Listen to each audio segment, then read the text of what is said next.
అలాగని ఏమైనా సర్దుకో కొద్దిగా పోయిందంటే అంటే మా స్థలం దబ్బేస్తానికి నువ్వు మీ పార్టీ కాబట్టి చేస్తావా అంటారు. కాబట్టి నాకెందుకు వచ్చిందని కోర్టులో చూసుకోండి, పోలీస్ స్టేషన్లో చూసుకోండి అంటారు.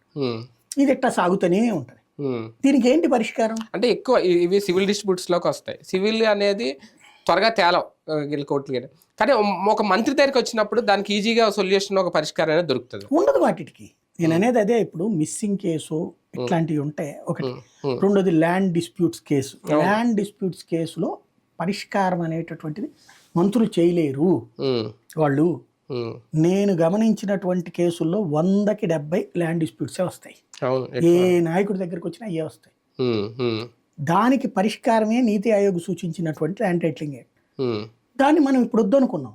కొత్త చట్టం ఏదో చేయండి. దాంట్లో ఉన్న లోపం ఏంటి, వీళ్ళందరూ అనేది లాయర్లు కానీ వీళ్ళందరూ గొడవ ఏంటి, ఇక్కడ ప్రాబ్లం అంటే ఇక్కడ ఒక ట్రిబ్యునల్ పెడతారు.